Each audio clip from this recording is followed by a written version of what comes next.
Good morning, everyone. Welcome back to Coins, Rolls, and Varieties. JW here. Today we're working on the seventh episode of the Lincoln Challenge. So in this series of videos, I'm gonna, like I said in my previous ones, I'm challenging myself to how many Lincolns I need to go through to get to starting with a $15 premium, and that's to beat the silver I found in 7 boxes total. And then following the $15 premium, I'm going for 50. How many boxes is it going to take me to find a Lincoln penny worth a realized value of $50? And as I'm going through these, looking for that variety, I am also going to be specifically looking for the 1999 Philadelphia Mule Clash. I'm not going to just keep going until I find the Mule Clash, but I am specifically going to be looking for that as we go along. So this is the seventh episode. We'll be cutting into 5 rolls. So I'm just going to jump right on in. We'll start splitting them open and see what we can find today. Hopefully everybody's having a great day. I appreciate it for all of the support so far. Again, I apologize for the audio as I grow and can, hopefully afford some things to, get the audio where you guys can hear me a lot better. Wow, starting off with a very nice looking 75 Philadelphia, so I'm going to put that aside and maybe we'll get a close up of that one. 84 Denver, 2020. So I found a clash on the 2020, and it's a minor clash, but I'm gonna start looking at them to see if maybe that clash gets a little bit stronger. Maybe I found a late die state version of that clash, and there might be a stronger one. So I'm gonna be looking through looking at the 2020s a little closer. I got 15 there, 19 Denver. Looking for a double ear on that one. And speaking of double ears, I believe I found a double ear on the 2021 Denver. So if we don't find anything, maybe I'll throw that under the microscope and we can all determine, maybe look at that, and see if it is in fact or if it's an iffy. But it does look like it is a double ear. Out of the 21s I had pulled aside from the previous 20 rolls. Oh, almost lost one there. So far we have only found 3 wheat pennies and no varieties. That's this one right here. That's a 2001 that I thought was possibly a variety as well. And there is one for the 2001, but they really don't match, so I need to check the other sites. I believe we found somewhere around 4 1999 Philadelphias, none of which were the Mule Clash. So we're just going to keep looking for those as we go here. The 70 Denver, there is a burst double die known for that one. Just want to look to see if it is, but the condition of that coin is there's just no way I'm getting anything out of it if it is, even if it is. 1995 Denver, multiple double die versus known for the 95 Denver. One is a cherry pickers variety, and I believe the other 2 or 3 are not. Very nice 1995 Denver. 2004, 2012, 2000 and oh well, we got a possible what are these called again? A hobo. So, all right, roll number 2. Somebody has inscribed a 98 into the face of a 76 Philadelphia. So we'll get a look at that. Those are always interesting to find. Not as much as you can find on them though. That one's pretty mild compared. They're really good at that. They can really change the face of a coin with a nail. That's a really nice looking coin. I'm going to take a look at that a little bit closer. I was also going through some of my, cause as I say, when I find something, and if I, if I can't get a premium out of it, and I state something like, well, then maybe it'll just become part of my collection. Well, just so everybody knows, I don't have a GoFundMe posted sitting on a coin collection, because I don't. I mean, I have Lincolns, a few Lincolns, but they're all modern, and there's really nothing there.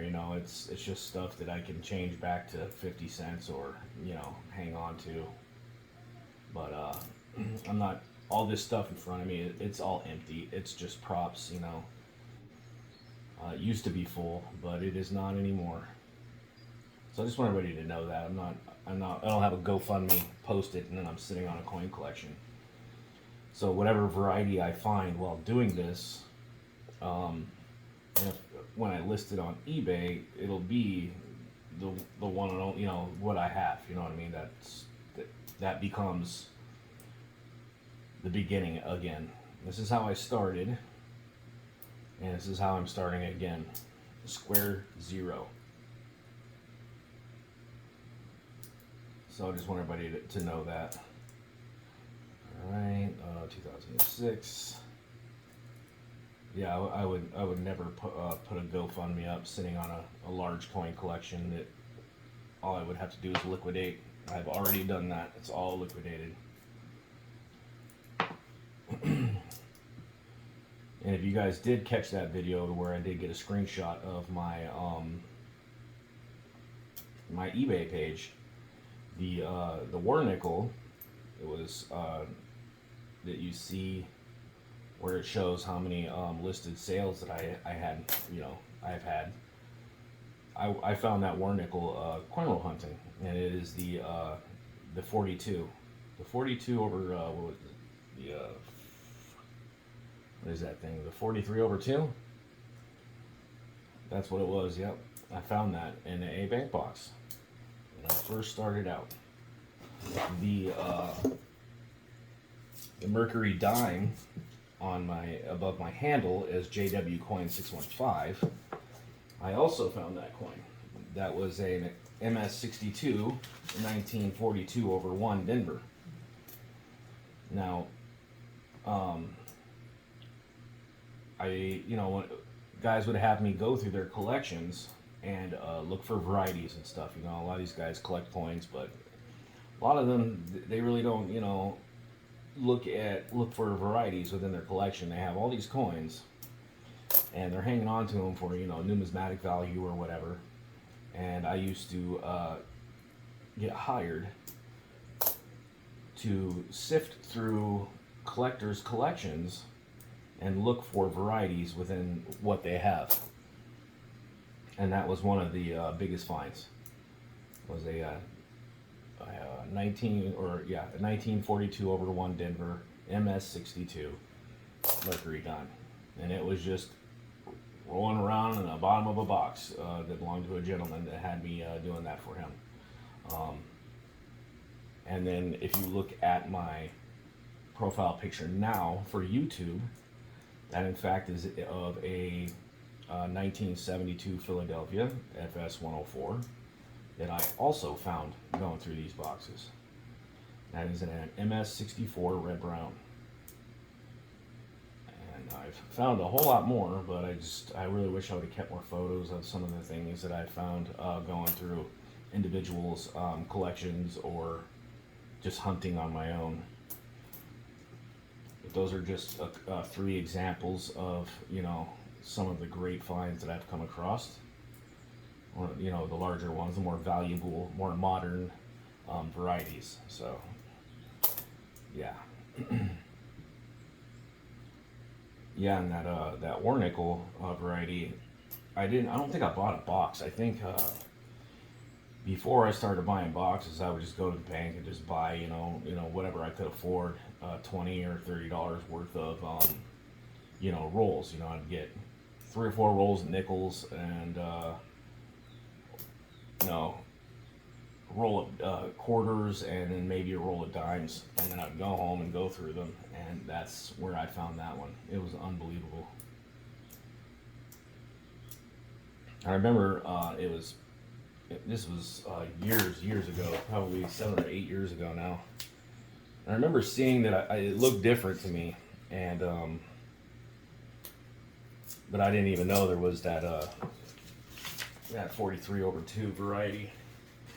And I had just put it aside because I knew the date looked odd, and I had it aside, and I just happened to come across that variety, and I looked at that coin again, and sure enough, it was that variety. And I was about AU-ish. That was a really cool find.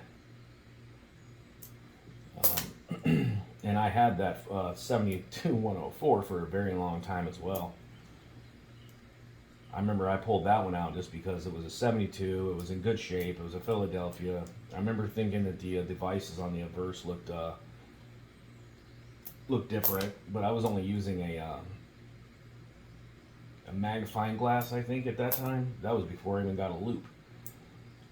And I didn't even know about the 104 yet. I didn't even know it existed.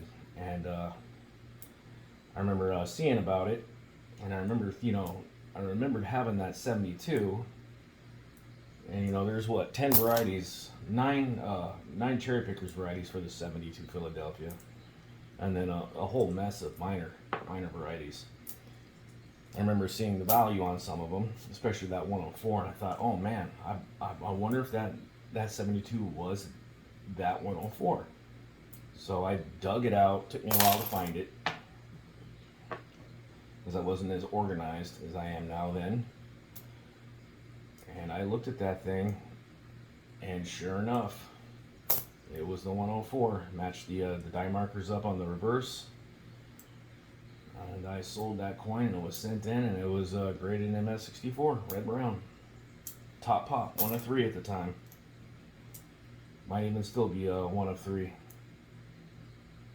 Anyways, that was a cool stories. Fun times doing this. And the second 104 was going through a gentleman's collection, and he had it for years and had no idea. He had a FS 104, also graded MS64 brown. All right, roll number 4.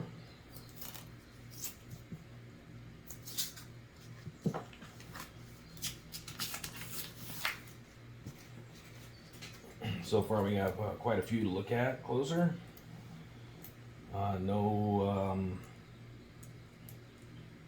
Not seeing any wheats yet.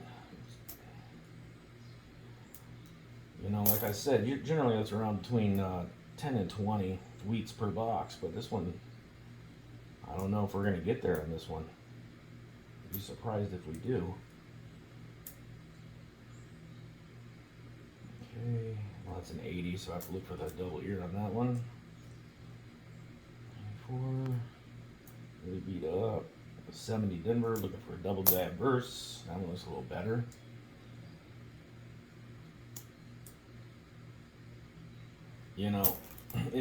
You can find Lincolns sometimes pretty quick to carry a value or a premium higher than 15, but that's only half of the battle there. But after you find something, you gotta find somebody who needs it.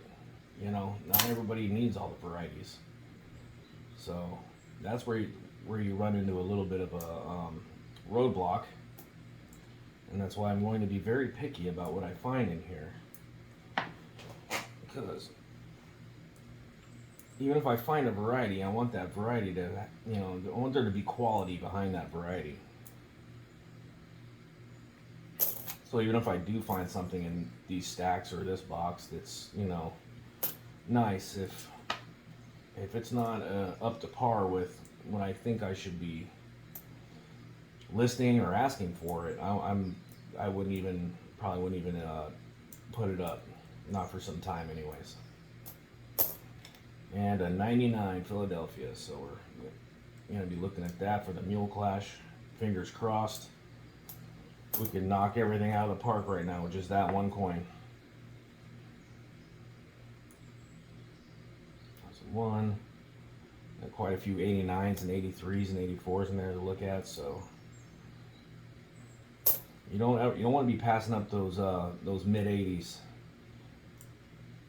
There's quite a few varieties in there, and people need them. They need them for their collections, and not everybody, you know, is looking for them. So sometimes they go really quick. The mid 80s varieties. There's that in 86 Philadelphia. All right. Oh, that was it. That was the 5th roll. All right, so I'm gonna pause it. I'm gonna look at these, and then I'm gonna turn it right back on, and we'll see what we found. All right, everyone.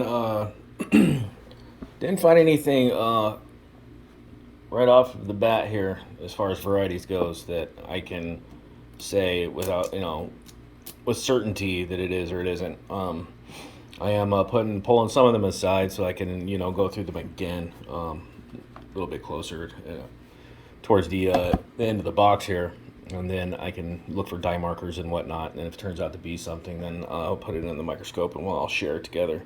But as far as what we did find, I'm still finding quite a few 84s and 83s, which is it's what do you call it? It's motivating, you know what I mean? It pumps me up, and especially when I'm still finding key dates for varieties like this one. You know what I mean? This is a beautiful coin right here, and there are a few varieties out there for this one, and I'm finding these in the 80s still. You know, red brown, still with mint luster on them. It really pumps me up, especially when I find ones like this. This right here is also a key date for a burst double dice. I mean, look at this thing. That's possibly Jim Bu. And I just, you know, found this in a bank box. Somehow, no, let me look at the burst one more time. Somehow absent of finger marks, or fingerprints, I'm trying to say. So when I find coins like this still, it really does inspire me to just, you know, just keep rocking these out until I, you know, run into something. Really nice 75, red brown. Oh, let me get this thing to focus. Very nice for the date. And then here's that one with this, what is that, a 98 inscribed in the front. I really should be hanging on to these copper ones. These 95% copper coins. You know, copper, there's a 3 cents worth, around 3 cents worth of copper in each one of these Lincolns. I mean, I know they can't melt them down, but I don't know. It might just be something I should be holding on to. But anyway, as far as our 95 goes, I mean our 99, I'm sorry, our find in these 5 rolls, it is not the Mule Clash. It would be right around in here. A little bit of another coin shows up right here in that area of this of the planchet. But that's what we're looking for specifically. Well, I am anyways. But that's it for today. I looked at that, what I thought might be a double ear on the 2021 one more time. I mean, it almost looks like strike doubling because it's right here at the bottom of the lobe. Kind of matches what's being shown up on like the 2019 Denver and the other ones. And at first it kind of looks like strike doubling. In fact, they kind of all really do. But there's none to go with it back here and his hair. I mean, if that was strike doubling right there, I should be able to see it relative in the same angle somewhere else, like down here, maybe even in the rims, at the top of his head, same direction. Directional double should be found at the top of his profile, the bottom of his profile, in his vest, and some, I don't know, probably not in his vest actually, but in the high points in his hair, the upper profile, lower profile, I should be able to see more of that, maybe even under the chin as well, and the nose. But I'm not seeing that. I'm just seeing it in that one spot right here behind the ear. I did put it under the microscope, but it's, I don't know. Let's look at it real quick. Give me 1 second. All right, let's take a look at this thing. There it is right there in the back of his ear. And to turn it upside down just to get the light to show it right here, right there behind his earlobe. Let me back up a little bit. Yeah, right. Just that little, yep, right there behind his earlobe. But I'm not seeing in his hair, or the upper of his profile. I mean, there are dark areas showing up here, but that's not what I'm talking about. I'm talking about, you know, another sharp, what would look like I don't know, the profile, you know, being, you know, laid over itself one more time, but not genuine doubling. So I'm not seeing that strike doubling anywhere else on his profile. So that's possibly a 2021 Denver double ear. I don't see any listed yet. It almost looks like there's more doubling right just above his earlobe. I wish this thing was right side up so I could get this right there. Just stop moving when I get there. Right there. Get my other hand in there.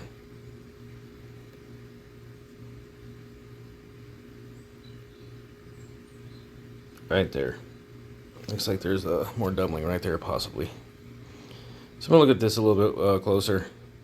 But I don't see anything listed, but it does look like a double ear. The back of his lobe and inside the ear there a little bit. All right, that's it for today, guys. Thanks for watching, and I'll see you guys for the next